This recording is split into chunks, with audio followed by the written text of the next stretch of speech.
Let's go. Get started with your reading.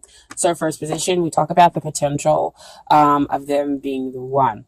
This comes up with the Wheel of Fortune, so major arcana. I feel like there's an initiation phase kind of going on between or in this connection that you have here. And it's just kind of trying to bring about like a renewal, an expansion, basically. And so it feels really, really kind of uncomfortable. And because they're trying to basically clean house here, with their Wheel of Fortune. And so within this initiation phase that you have going on with this connection, a lot of stuff is kind of coming up. Wheel of Fortune also talks about you learning how to trust the universe, that the best is yet to the best is yet to come. Sorry, couldn't get it out.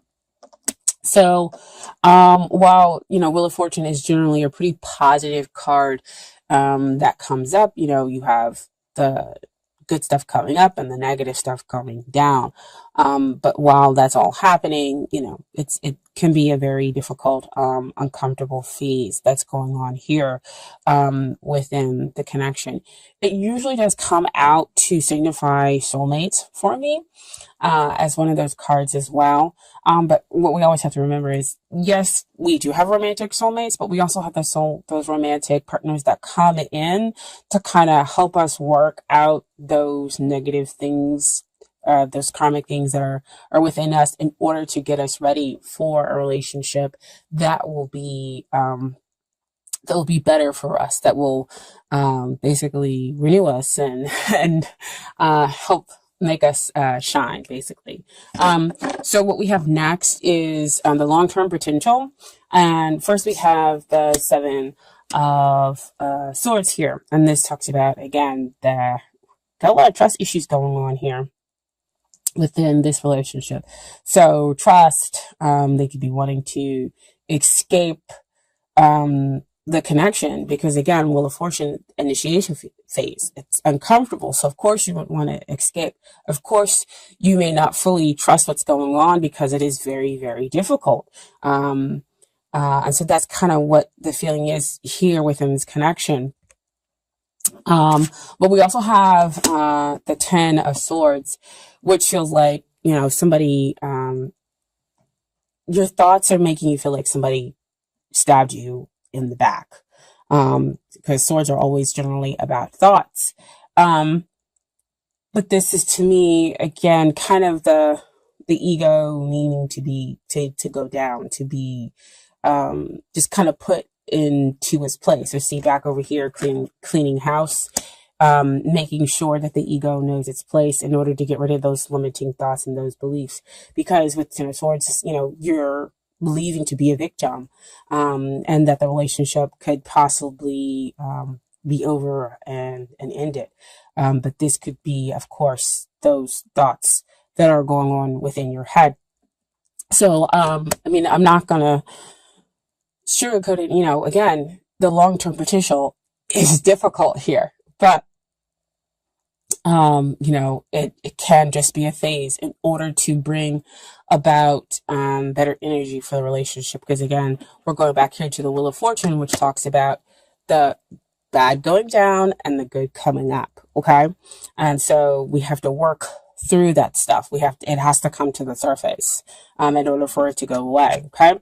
And so the King of Swords comes out as to what is hindering the relationship. And that means that there are emotions that exist deep down. Because I always talk about, air signs have deep emotions. They just sometimes express it in a very kind of callous way, or don't know how to express it at all. And so King of Swords, he's a little too much here, in his logic. And so that's his viewpoint. And so he's not going to express the emotions that need to be expressed. if we're talking about a hindrance. Usually King of Swords, he is a pretty good communicator. But here we're talking about hindrance. It's the communication or the lack thereof that is causing a hindrance here in the connection with this other person. And so again, Wheel of Fortune, cleaning all that stuff out, in order to make the relationship better, bringing that stuff to the surface. So the King of Swords is saying, you need to transform and come out of that logical mind, because they see the butterflies coming up out of his head. Is to transform your mind, to come out of your head and get into line with your emotions. Because you have that emotional depth. You just need to figure out how to express it. The two of you. So that's the energy that's kind of blocking here. But we have what's coming up here, with the Devil card as to the energy that is helping. And again, it can look like one of those very, very negative cards that come out. But again, face it head on. And that is to say, what am I attached to? What are those emotions and thoughts that are attached here that need to come to the surface in order to help the relationship?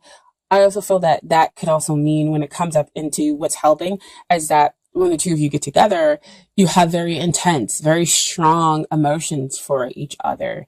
But because it could be too much in the physical, when you get together with this other person,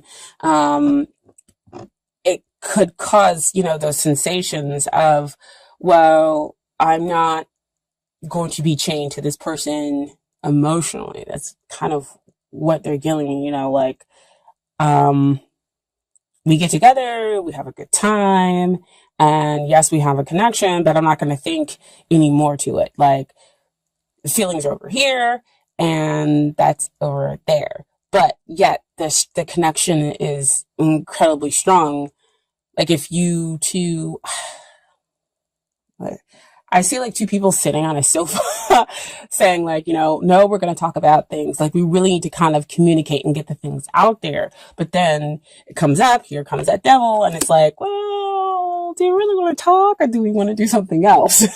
And so you do the other thing, versus going ahead and getting the emotions out there, expressing what the two of you need in the relationship, right?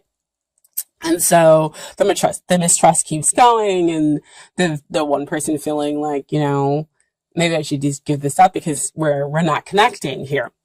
And so what comes out, dear Capricorn, is what you need to work on is the Ace of Cups, is the forgiveness, is the healing, is to basically filling your cup up with unconditional love, because Ace of Cups talks about a pure, this is love. Again, immediate spiritual connection. But like I was saying before, sometimes people come in, who, yes, they are our soulmate.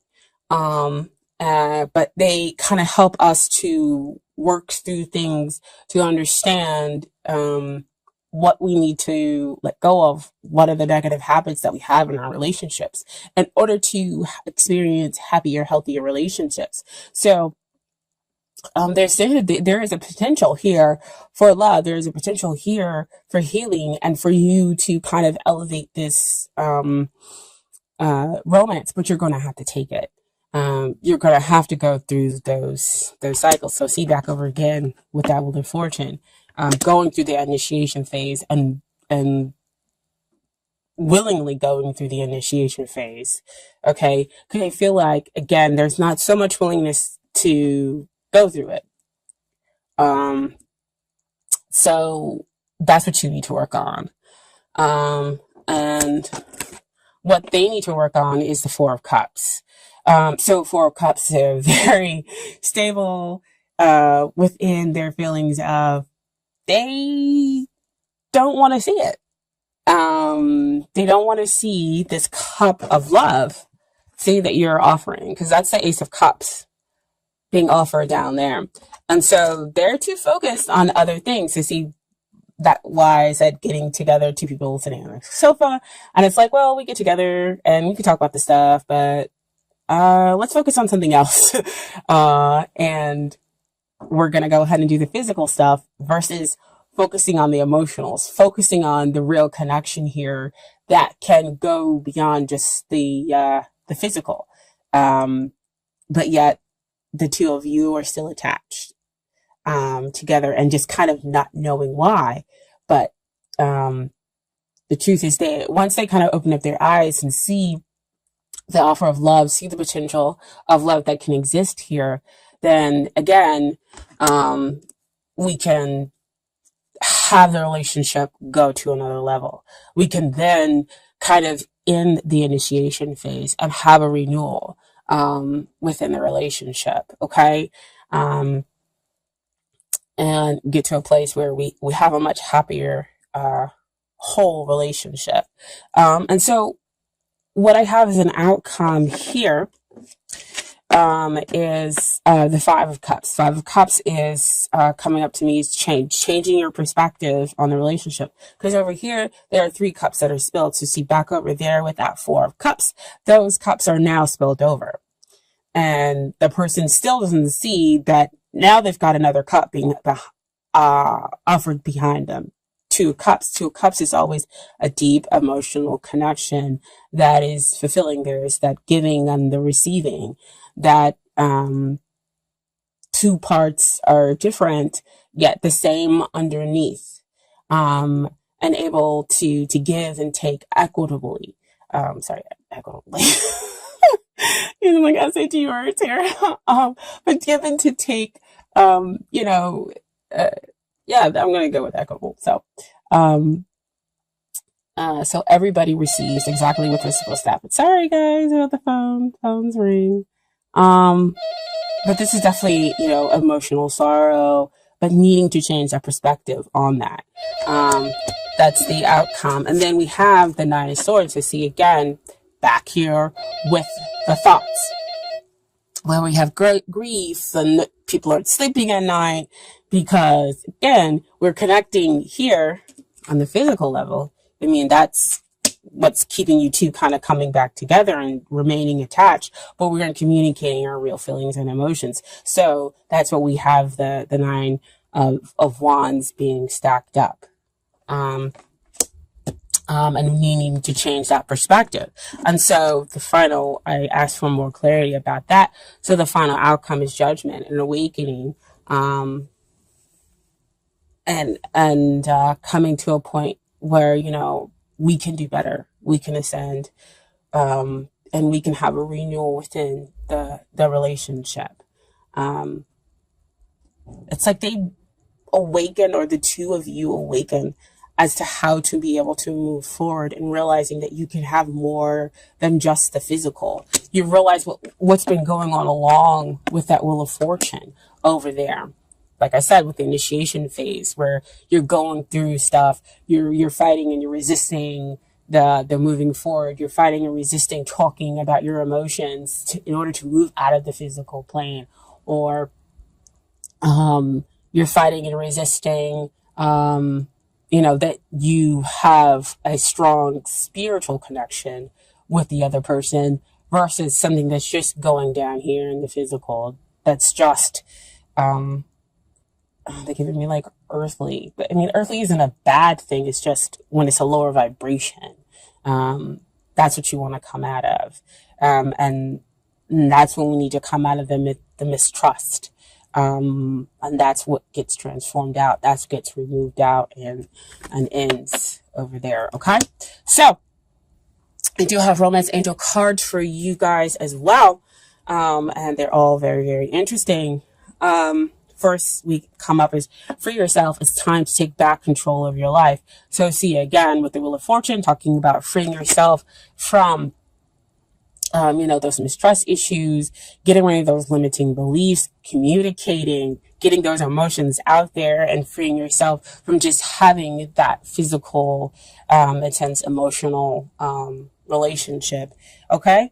And then we have children. Your love life is being affected by children. So this can go, a couple of different ways, that maybe you have kids and, it's affecting the communication. Maybe you guys can't get together all the time, and that's why when you get together, it's just about the physical, or but maybe they have kids, and that's the same thing that's happening. But when the card first came out, I heard childhood issues. That's what's coming up, and that's what we're dealing with, because again, that's that buildup that's been happening, and so they can't communicate with you on an emotional level because they haven't healed that childhood traumas that exist there, and yeah, they have limited emotional gauges, even though there's a whole bunch of capabilities that exist. There's a strong emotional depth here to the relationship, but you got to be able to free that, right? And then we also have the codependency. So see, as soon as the children's card came out, because they flip out all over their place with the way I shuffle. Addictions are affecting your romantic life. To see what I was talking about over here, this is a card of helping because it helps to keep the two of you together, where we're just focusing on the physical. But if you're only focusing on the physical, then of course it won't ascend to be a relationship, a stable one in which two people can feel whole, unless you move beyond that codependency. And codependency again starts off with childhood issues that we need to get rid of, that need to come out, that the Wheel of Fortune is helping to get rid of. Okay. And so the final card we have for the Romance Angels is you attract love by enjoying this moment fully. So when that card usually comes out to me, that means that we, again, of course, have those negative emotions and feelings that need to come out in order for us to attract and have the relationship that we want. Actually, let me go ahead and read that to you guys.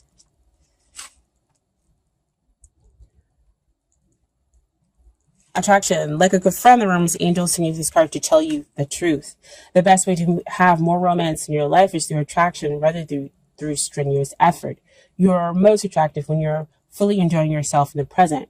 Your joyful laughter, self-expression, and body language are beautiful. In contrast, any stress you experience as you strain to find romance pushes against the stream of life. Strain comes from a place of fear with an underlying worry. Maybe I won't receive this. That fear then attracts the very thing that you're worried about. Stress creates wrinkles, bodily tension, a constricted voice, and other unattractive characteristics. So see,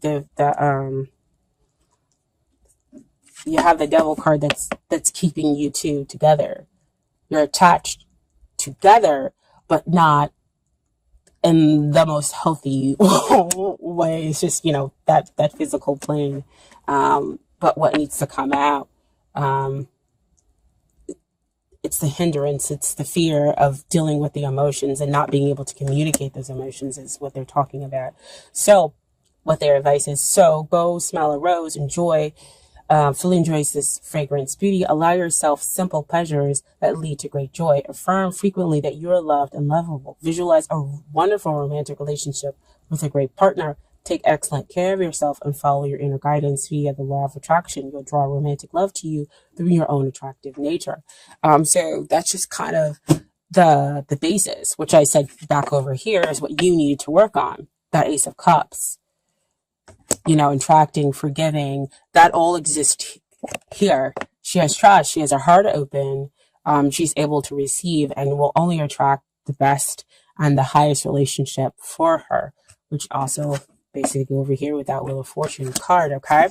And then I have some advice from the universe that I pulled for you all. Okay. And first card. I recognize that I have chosen fear and I choose again. I choose love. So back with that Ace of Cups, asking you to choose love, to go through that healing process. And they're also over here choosing fear because they're not choosing love as well. So you got, like I said, you guys are in the same boat here. And then I witness the darkness and call on the light with my prayer. Thank you, universe, for guiding me to perceive this fear through the eyes of the teacher of love. So again, asking you to transform, asking you for to come from a place of love. Love is a much higher vibrational frequency, a connection that we have with somebody else. Okay. I also talked about how we change our perspective in order to get rid of that fear and that sorrow. So you see, that's why I said that that's the outcome for you guys. And thank you, universe, for helping me see beyond the limits of fear. Thank you for expanding my perception so that I can see what is of the highest good, which is what I've been talking about the whole entire reading, on which comes out with the judgment card, having that awakening, having that and realizing the decisions to make the relationship whole. Once you change your perspective, once you come out of your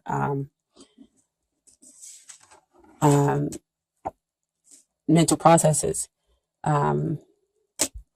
changing that grief and that fear, to sorrow. So